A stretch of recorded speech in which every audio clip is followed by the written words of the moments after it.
Good evening, workshoppers.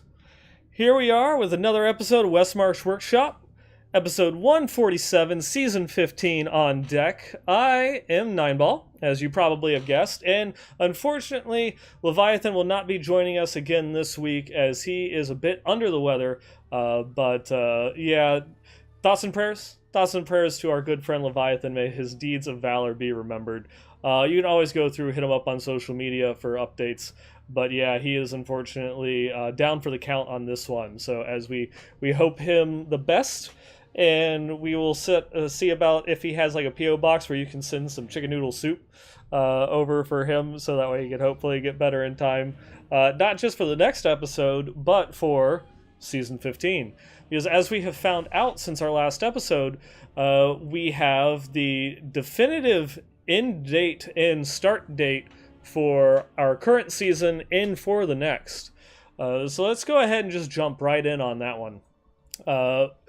So season 14, as we had an idea that it would be ending, sometime early to mid-September from the post stating that we would have the end date for season 14 as that goal in mind, and it's going through, and it's very close to that original assessment. And the end date for season 14 is going to be September 16th at 5 p.m. regional time, not necessarily local time, but for North America it's Pacific, Europe is Central European time. And I believe Asia is the Korean Standard Time, the KST. I could very well be wrong on that one, but just keep an eye. You probably are already aware of how your plus or minus on your own time is for your particular area, but it's going to be around 5-ish o'clock. And then when we go into season 15, it'll be starting just a few days later, where it'll be Friday, September 21st at, again, 5 p.m. regional time. Will be the launch of season 15. As of right now, they have not officially stated what the theme is going to be for season 15, but we at least know from Brandy's video from a couple weeks ago, it looks like these theme seasons are definitely here to stay. And I'm looking forward to seeing what they might have to offer. I know Leviathan is really hoping that they're going to be doing something a bit more than like what the Treasure Goblin buff is, but I'm thinking that it's probably going to be along the lines of something with another community, like one of those community weekend type buffs, since that's what originally the double Treasure Goblin was. And I know it's not flashy or big and like the kind of content updates that people are looking for, but I think it's just for them as they kind of gauge what they want to do with the seasons, that this is a safe bet for them, because it's easier to roll something that already exists over than creating something all new. And if it turns out being popular, eventually they will run out of these community buffs, and they will have to do something new unless they plan on recycling some stuff. But this is something that we could go through and learn more about at BlizzCon. And, well, if they are still going to be having these 3-month length seasons, BlizzCon will kind of be towards the end of season 15, and we will hopefully have an idea of what type of content we will be getting or continue to get for Diablo 3 going forward in the future, from BlizzCon 2018, which leads me kind of into the next topic. Speaking of BlizzCon directly, one of the things that I have noticed around the community is that everyone is pegging all of their hopes that Diablo 4 is going to be announced at BlizzCon 2018. And I hate to be that guy. I don't. I kind of enjoy it. Being the negative Nancy, is just brace yourself for Diablo 4 not being announced at BlizzCon. I'm still not convinced that is what is going to be, kind of like the big announcement at BlizzCon itself. And if that is like, kind of like, ask yourself, what will make BlizzCon successful for you? Is it going to be like, say, would like a Diablo 2 remaster or Diablo 1 remaster, potentially a mobile game, as people seem to use as kind of like a trolling response, and then I would imagine their faces when it actually happened. But what constitutes a successful BlizzCon for you? If the only thing that will make BlizzCon awesome is Diablo 4, I don't know. I expect to be disappointed, maybe. But then again, they put out that hype video, and it really has made everyone just like, this, what else could it be besides Diablo 4? And it is something that could be a little bit of a PR backlash if they don't, at least in some form or fashion. They don't have to like have a big like gameplay trailer and all that, but just imagine like at the very end of the opening ceremony, just, oh yeah, one more thing, we're working on Diablo 4, and then that's it. Like, would that be enough? Like, with nothing to show, but just to acknowledge that they're working on it. Kind of like the next Elder Scrolls game. You got a just like the title and a forest. What more would you ask for? And that was actually something when I was going through and talking with Steven earlier today. He wanted people to know that, tell the people I love them, and that Diablo 4 won't be announced at BlizzCon. Lol. So we're both of kind of like a similar mindset. We're keeping our expectations reined in, but do not get us wrong. Diablo 4 would be the absolute best. We want to have that announced at this year's BlizzCon. If it doesn't, shit, type thing. But we definitely hope like some form of acknowledgement that Diablo 4 will get something at this year's BlizzCon, even if it's just an acknowledgement of, hey, we're working on it, and then going from there. And then maybe a kind of like that end of life cycle support for Diablo 3. What are their plans for it going forward? What more can we expect from theme seasons? Are they going to be adding in any other character packs? Any other type of like level content, like the Shrouded Moors or Greywater Island, things of that nature. Will we get anything else? And moving along in terms of topics, of course, I was mentioning a little bit in the pre-show that we had Mephisto just got launched in Heroes of the Storm. And if you haven't tried him out, I definitely recommend it going through. He is a ranged assassin. Assassin. A lot of his abilities are relatively close. He's got a skill shot with a wind up, so you kind of have to predict where people are going to be ahead of time, more so than a normal skill shot. And then his lightning nova is a band around him, and it feels like if you ever played a hunter back in classic WoW or in Burning Crusade, and you know how once they got too close to you, you couldn't use your ranged attacks anymore. It feels a lot like that. And people were pretty good about either moving out or moving in, and like using slows or roots to keep me in place. But for the teams that weren't able to play around it, it wrecked face. It's a nice hero, pretty squishy, like no real survivability cooldowns, no like real escape mechanisms, except like your level 20 if you want to do the kind of the shade build. But a lot of fun. I really enjoyed him. Maybe if I get some time to stream a little bit more and play heroes besides like the 3 or 4 matches I played yesterday, I'd love to be able to get on and stream a little bit maybe do some games with fans and such. Just be prepared.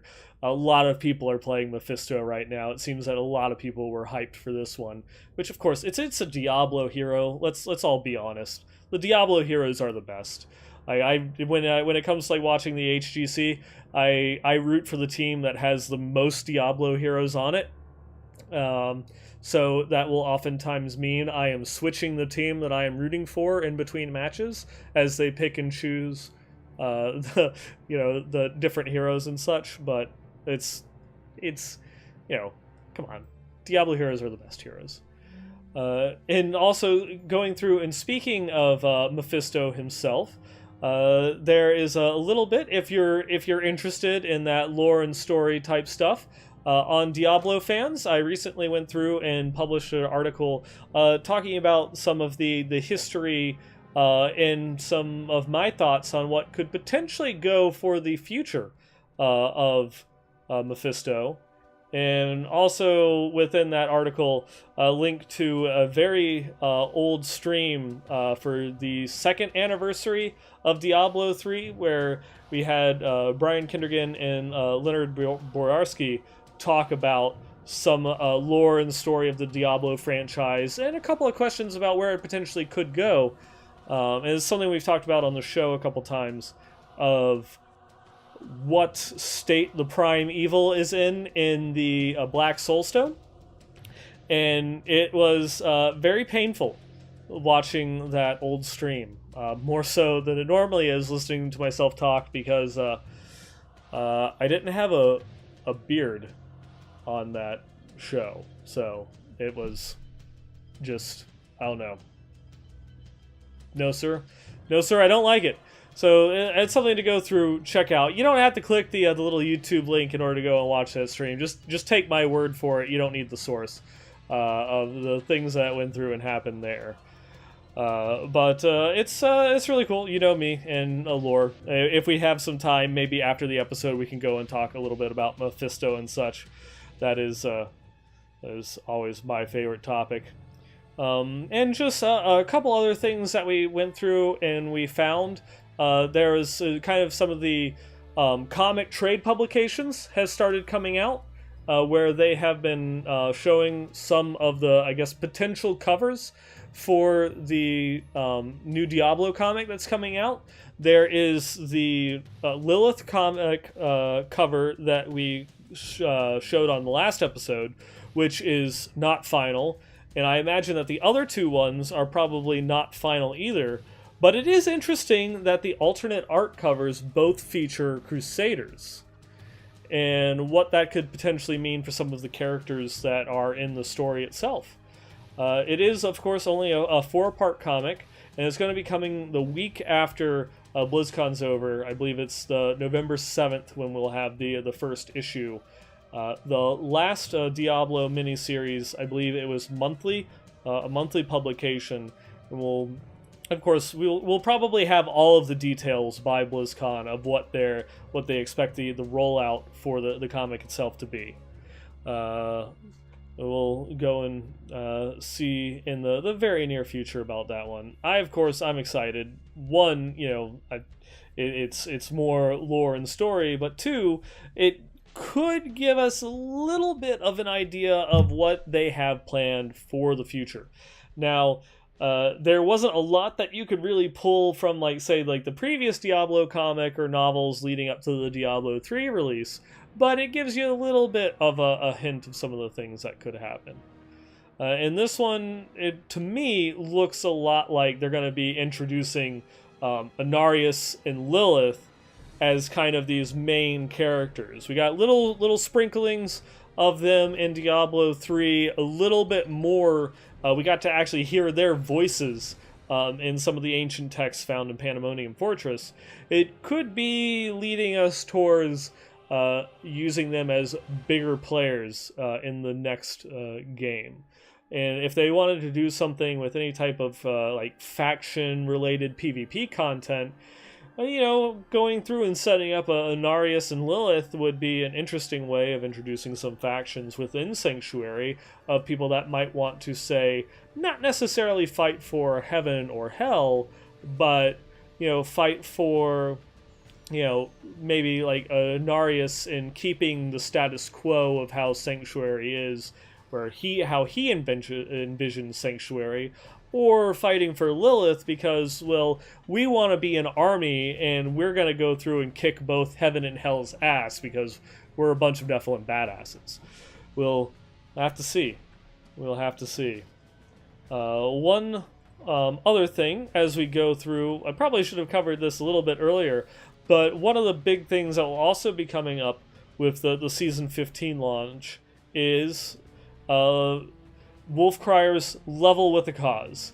And now this one actually has like a full-blown website that you can go through and get more information on of everything that's going to be going on, with the Level with a Cause. It's got links if you want to go through, join, the links to all of the community members that are involved, and it's a really, really great movement, a really awesome charity that Wolfcrier always goes through and does with every season launch lately. So please, by all means, go through, check it out. If you are, an influencer in any form, shape, or way, even if you just stream and have like 5 viewers, go through and think about joining the Level with a Cause in order to help out that charity. As well as, just cheering on, your favorite streamer and helping donate. It's an awesome little thing that the Diablo community and more has been doing. It has been something that's been growing to more so than just the Diablo community. And in past seasons, it's actually branched out so that way you can do more than just Diablo. And you can, as long as it's still centered around the time frame of the Diablo season launches, but you can play any game that you choose to at that time. And the final little kind of bit of news that we have coming from these past weeks is from a couple of the conventions that happened over this weekend. They had the PAX West, where you could go and hunt treasure goblins, as well as try out Diablo 3 on the Switch at the Blizzard or the Nintendo booths. And they were giving away this awesome Diablo pin. Sorry, almost said comic. This Diablo pin, which if you have any extras, I would be willing to purchase. Drop me an email at 9ballgamer on Twitter. Hit me in the DMs. That is just so freaking cool. The other pin that they had, which didn't receive quite as much hyper publicity, is that they had the Fan Expo in Canada, and they were also giving away an Asmodan pin at that convention, which is equally as cool, and seems to be having like this, you can see the theme in the styles of these pins, and it makes me wonder what they're going to have at BlizzCon. If they're going to continue that, have like a super awesome, like kind of like Diablo themed pin there. And then finally, forgive the poor quality of this photo, but the Treasure Goblin was around the PAX West convention. Sometimes within the convention itself, and a lot of times outside it, usually within a block or two, it was going around, and they would post some pictures on Twitter. And if you could correctly identify the location that the goblin was at for like that limited time frame, you could win some gear, lanyards, t-shirts, and also apparently this exclusive butcher pin that you could only get from the Treasure Goblin at PAX West. And I'm surprised that I haven't seen anything about it. It was actually just going through and looking up like if there was anyone that had kind of like gotten the pins that might be looking to trade or something like that, and I was doing some searches, and then I found that they had the pin at Fan Expo, which they hadn't talked about, and then I'd also found that there was that butcher pin from the Treasure Goblin, and it's like, dang, where'd all this come from? Why didn't they go and hype all of these things too? But so some pretty awesome little things to go through and check. hopefully they will continue that, and we can hunt treasure goblins or something along those lines at the BlizzCon coming up. And then the final thing, of course, coming up with BlizzCon itself is we'll have the Con Before the Storm, which I would love to mention that Leviathan and I are going to be a part of with their opening ceremony at the Con Before the Storm. So if you are going to BlizzCon, come and hang out with us around 7 o'clock Pacific, and then we'll probably have more details about where you can find like the live stream of the event or the audio stream of the event later on. But yeah, definitely come hang out, chat. We can grab some drinks. This BlizzCon definitely drinks, lots of drinks, and it's going to be, lots of fun. And with that, it's going to bring us to the end of the episode. Not too much to report on as far as Diablo news and happenings within the community. The one final thing that I kind of wanted to touch on is there was an interesting post on Reddit that I found that asked a simple question. If Diablo 4 launched and was a good game, would you be willing to pay a subscription fee for it? And I thought that was an interesting question, because that is, of course, one of the big things that a developer is going to have to weigh in on is, how do you manage your profits with long-term support of the game? And there are, of course, many different ways. There are, of course, tons of games that do the DLC route, where that they'll tack on additional content for small little charges. Maybe not necessarily an expansion, but something closer to the Necromancer, where you'll be able to go through and buy this, which will add in like a new dungeon or a new zone. And then they'll also have the character packs. Some will go the route of like microtransactions for cosmetics, pets, transmogs. And then, of course, there's, the method that Diablo kind of has had going for it, the expansion method, where you'll do the base game, and then they'll do big updates with, expansions afterwards. And it just kind of like got me thinking, what would the community like best? Because within that post, not a lot of people were willing to buy into a subscription. And regardless of what the quality of the game was, like, it was just that's too much like an MMO, and like not even MMOs. Like WoW is the only one that does that subscription service anymore. And I was also thinking along those lines because like Star Trek Online, which I mention quite often, they actually stopped their subscription service and are purely supported by microtransactions now. And so it's just, there's a lot of different ways that you could kind of like, not so much monetize the game, because you are going to be paying, like that full sticker price for the game at first. And that should definitely entitle you to a fully encapsulated project or, product. In that, a reasonable amount of updates afterwards. But then, what about, dang it, lost my train of thought there, sorry. This is where Steven would come in and would pick up and say something while I regather my thoughts. But what would you think about like having continued updates? Something along the lines of like Kanai's Cube, or the Shrouded Moors and stuff like that, as continued development, continued product for a game. What would you be willing to add into the game to continue? This isn't being worded very well.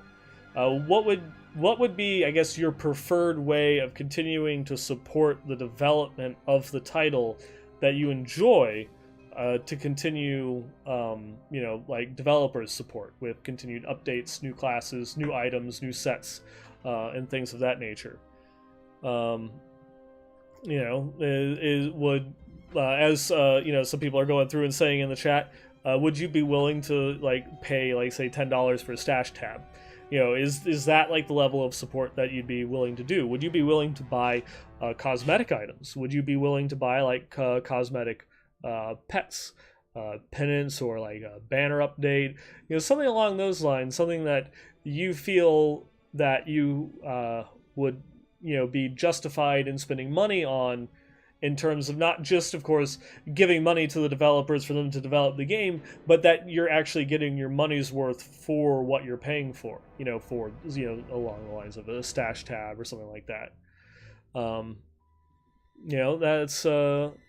That's always going to be that give and take. We of course do deserve I'm not saying that it has to be supported by microtransactions or anything like that. We should still get like the 5 acts of a full robust game and all that such through our base purchase. But what about content updates 3 years later? That's the type of support that I would be talking about in terms of supporting through microtransactions. Where is it going to be? Where is the development cycle for the game going to be years from then? Or would you want to keep kind of like that expansion, like base game expansion style content update, where you have the base game, the 2 years go by, you get some really awesome updates and augments to the core experience, and then you'll get expansion that drops in, adds like a couple classes, a whole new act, maybe some new mechanics, and then a couple years later another expansion and such. And at what point would you want them to stop the expansions and then move on to a new title? Is it something that you would want in, like, not comparing it to WoW in terms of the subscription model, but would you want something like WoW where it's like a living game that continually updates and changes itself? Because there is no comparing like World of Warcraft today to how it was at Classic or Burning Crusade or Wrath of the Lich King. They're very, very different games in terms of like mechanics. Just going through and doing some of those old school raids or looking at how some of the classes played back then, it is very different. So just some ideas and thoughts that you as a player, as a part of the community, should be kind of asking yourself, what would you like? And maybe those are some thoughts that you can kind of go through, throw up on Twitter, throw up on the official forums, put on Reddit, just so that way you kind of are giving that type of feedback to Blizzard and the development team. And of course, you can always send them over to us as well. We'll read them on the show, which you can do at Westmarch Workshop at blizzpro.com. And of course, you can also hit us up on Twitter at the WM Workshop. But I believe, like I said earlier, that kind of brings us to the end of the episode here. No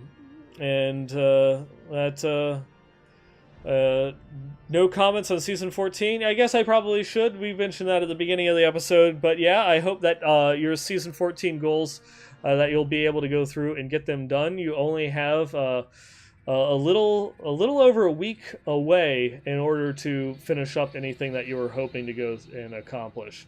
But our next episode is going to be in the down period between Season 14 and Season 15. So I definitely wish you all luck, and we will go through and chat with you then. But again, if you want to share any of your ideas or loots, hit us up at Westmarch Workshop at blizzpro.com, or you go through and message us or follow us on Twitter at the WM Workshop. And we live stream here every other Wednesday at twitch.tv/blizzpro at 9 p.m. Eastern, 6 p.m. Pacific. If you like what we do, go ahead and click that follow button so that way you can be notified whenever we go live. You can also go through and check out DJ Tyrant, Balrog Fan, and the rest of the crew on the BlizzPro Adventure Club, that they stream some random games on random schedules. And if you like what we do, or you like BlizzPro and our continued Blizzard coverage, feel free to go ahead and subscribe to the channel. It supports not just Westmarch Workshop, but it supports the entire BlizzPro network with the hosting costs of our various podcasts and the website itself. And if you like what we talked about here on the episode, feel free to go through and check us out at diablo.blizzpro.com. For everything that we talked about and more. Dreadscythe has a very lovely article detailing a lot of the information for the Level with a Cause, which you should also definitely be going through and checking out. The website levelwithacause.com, and give some love to Wolf Crier and everything that he's been doing for the community as well. We are also in game. We are the BlizzPro clan. We're pretty full up at the moment. We do have a couple emails for people looking to get in, and we will try and get some of those members in, welcoming some former members back into the fold. And then if you're just want to hang out and chat, you don't want to leave your current clan, by all means, look us up. We're the Westmarch Workshop community. You can also find some of us on discord.gg/BlizzPro if you want to hang out and chat. And of course, you can follow us individually I am at 9ballgamer on Twitter and twitch.tv/9ball. And Leviathan, you can find him at LeviathanD3 on Twitter and twitch.tv/Leviathan111. And that is going to go through and bring us to the end of the show. We definitely appreciate you coming through, stopping by, and we look forward to hearing about your Season 14 conquests and your Season 15 goals. Until then, we'll see you later.